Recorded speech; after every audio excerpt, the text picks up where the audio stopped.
Yo, what is going on YouTube? It is your boy GZTV, and we're here talking about probably one of the more interesting movies we've seen on this channel in a while. We're here to talk about the 2017 American science fiction horror film, directed, produced, and starring Justin Benson and Aaron Moorhead. So I guess they co-directed it, they produced a lot of it, wrote a lot of it.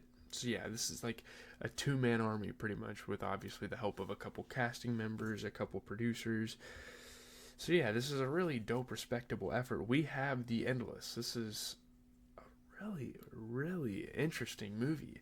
I really like the concept of this. I like the world that it kind of creates. I can't wait to talk about this, honestly. I don't think it's like the greatest film in the world necessarily, but I think it definitely creates potential, like, to be one of my favorite films I've watched on this kind of horror movie journey for the channel. So let's just get straight into it.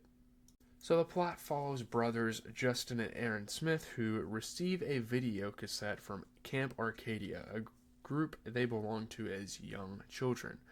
So the story is their parents, I think, died in a car crash, and they were rescued from the scene of the crash by this group of people from this place called Camp Arcadia. So the two's recollection of events differ.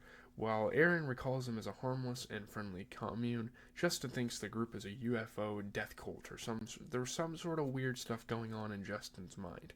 We're not really sure what they are yet.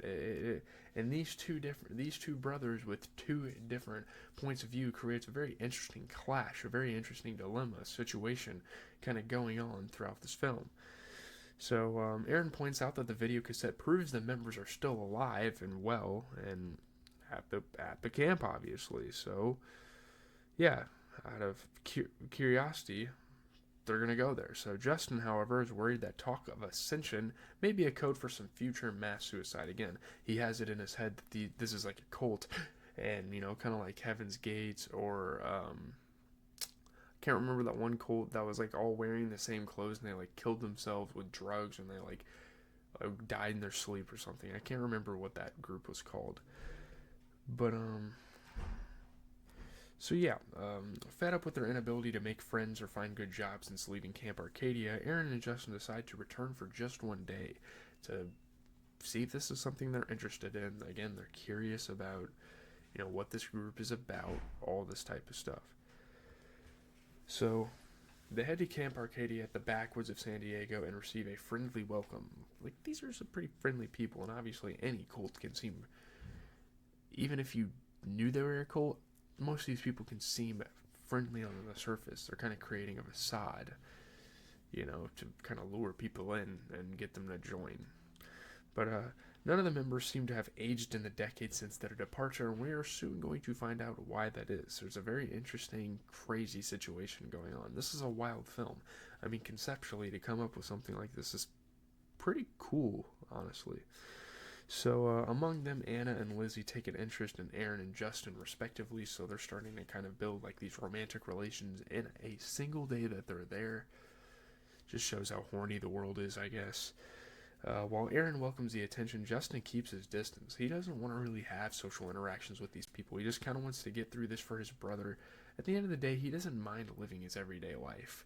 And in a way, The Endless kind of represents living the same life every single day. So, yeah, sorry about the noise in the background.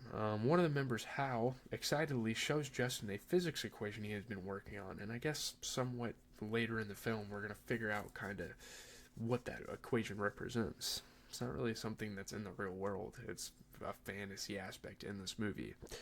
So, he says that he cannot explain what it represents, as it would be akin to describing an impossible color. This is something that just hasn't been conceptualized yet. And as a viewer, you kind of speculate he could be talking about like the endless, which is why the movie is called The Endless, like infinity, being immortal, living the same life like 40 million billion gazillion infinity times over. So, however, he hopes that Justin will eventually accept the group's beliefs now that he is older. Now they've kind of matured, and maybe he won't have such radical beliefs about this group of people, and he'll kind of find an understanding, you know. So as they partake in various activities, Aaron grows increasingly fond of the camp, and it convinces Justin to stay an additional day. We all know why he is fond of the camp. It is mainly because of this girl, I think Anna, right? Is the one that they kind of build a relationship with each other. That's probably the main reason, to be honest. He wants some pussy, let's be honest. So, during one activity, members attempt to win a tug of war against a rope that ascends from the night sky, and you're seeing this, and it's just red flag right away. It's like, what the hell is this thing attached to? I don't know. Justin says it is held by a member on a ladder, but cannot explain how he loses when everyone else is present. If it's someone on a ladder, then why is everyone struggling so fucking hard to pull it down, you know? The brothers separately notice increasingly weird occurrences. Like, they're noticing things. It's like, yeah, these people, this might be a fucking cult, actually. While exploring the woods, Justin becomes convinced an invisible entity is observing him, and it leaves him a photograph on a buoy, which people are referencing. It's like a monster, but people reference it in this camp as it. Simply. That's all they call it. It. So, yeah, when pressed for answers, Hal admits to Justin that he knows no more than anyone else. Like, everyone else is still trying to find answers, and that's kind of like the purpose of staying at this camp and not leaving, to find answers, just out of pure curiosity. His equation is his interpretation of what is happening, and he encourages Justin to find his own answers by following the entity's clues, such as the buoy and the photograph. So his equations are kind of his search of answers, his attempt at finding the answers, and everyone has kind of a different attempt at this. So he's telling Justin, you gotta find your own way. The buoy and the photograph. Maybe there's something at the bottom of the lake, he suggests. So, two moons rise in the sky, and Hal explains away the second moon as an atmospheric phenomenon, then says that 2 moons bring the truth and 3 moons signify the ascension, which is, again, this really weird cult thing that the brothers are kind of speculating. So Hal tells Justin to come to a conclusion before a third rises, because if not, you're probably going to die, because you don't have really a purpose in life by the time that third moon comes. So, on a fishing trip with Aaron, Justin sees the buoy from the photograph and dives under it, looking for the answer. He returns with a toolbox containing a tape and says something else is under the water. He saw a monster, but they never showed in the movie, obviously, to have this kind of like mysterious aspect, which is kind of cool. It's kind of open to your interpretation.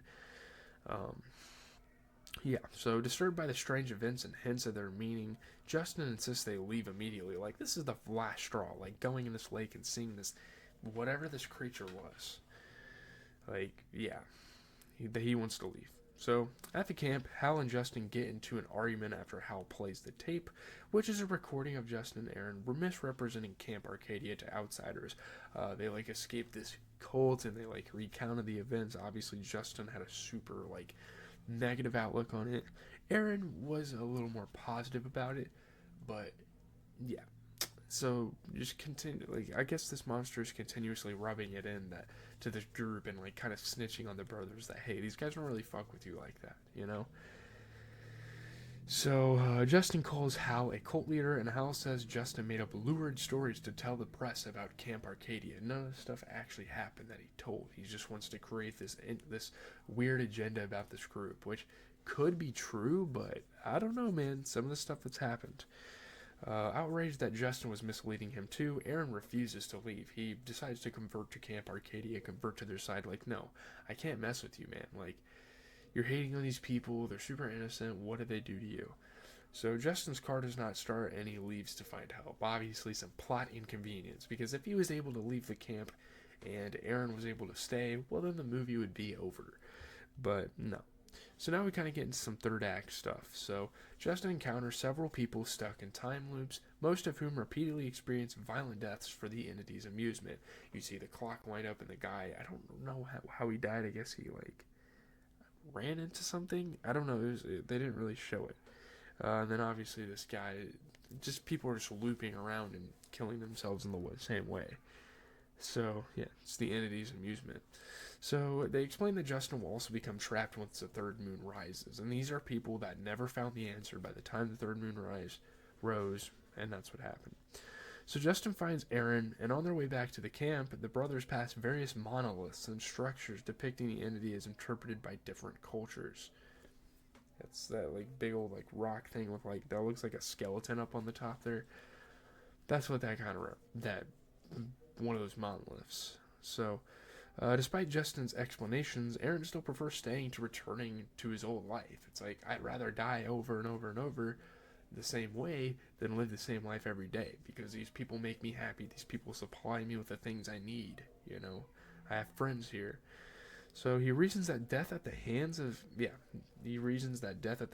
entity considered a sacred ritual by the cult is better than a life of menial jobs and no friends.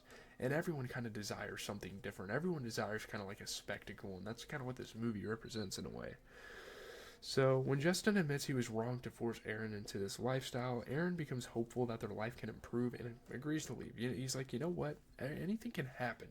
That's the whole thing about not being in this endless loop, is that if you're not in it, anything can happen. But here, you know what's going to happen. So the brothers barely escape as the entity appears to destroy the camp completely. The brothers drive away while the members of the cult seem despondent about their departure, showing that these people are stuck in this loop. And yeah, so yeah, we're going to kind of get into a bit of a review segment, and then that is going to be the video. Peace out. Well, I'll see you in the review. So getting into kind of the review, I think this film's pretty damn good. I would probably give it about a C to B. I wouldn't say it's like a B to A. I would give it a C to B. Probably leaning into B. I think this is really, really good, solid. The endless benefits from its grounded approach to an increasingly bizarre story, elevated by believable performances by filmmakers Justin Benson and Aaron Moorhead. A lot of people like this movie generally, and I do as well. I think this is pretty solid. I think there's a great idea, great concept here that they came up with. Super cool stuff. If you have a good idea, a strong cast, a smart script, and directorial chops, you don't need a lot of money to make a compelling movie. The Endless is kind of proof of this. This is just an example of a really, really low-budget movie executed to damn near perfection. I mean, for what they had, this is quite ingenious, you know. It's really good. I love it. The Endless is a true horror masterpiece in a way. I mean, a David Lynch meets Stuart Gordon meets Don Coscarelli, fever dreams of Lovecraftian cosmic horror that demands repeated viewings. I think it's really awesome. I think just conceptually it's so cool. And yeah, it almost... Yeah, they directed Spring, I think it was called. It makes you think about life. Like, it has so many interpretations to it. Like, yeah, our lives can be boring and you could live the same bland experiences every day. But then you think about, what if something like this happened? What if you're just dying the same way for this higher power's pleasure? Like, what, like, that's not how the world works. What if that was, though? You would miss your old life. Like, you don't know how good you have it until you see these other experiences, and I think that's kind of what this film is showing, and I think it's great. It's so fun. It's a fun adventure to kind of, like, get to, like, not even really get to know this camp, just see, like, the mysteriousness of these people, and, like, what their motives are. It's so cool to kind of, like, just go through that, and as things develop, you learn the truth about what you're doing here, and you realize how stupid it is at the end of the day to, let's just keep dying the same way and not have anything new happen to us and be isolated to this world. But yeah, let me know your thoughts in the comments. Leave a like, comment, and subscribe. Yeah, I'm gonna continue my journey. We have Rosemary's Baby, which is a pretty fucking old movie. It's probably one of the older movies we've watched on here. It's over like 55 years old, so it's going to be a little dated, but I'm still going to watch it for the channel, for the horror culture. You know, I got to get all these films watched, you know, get more experience in movie reviews as we go on. So, peace out, everybody. I'm out.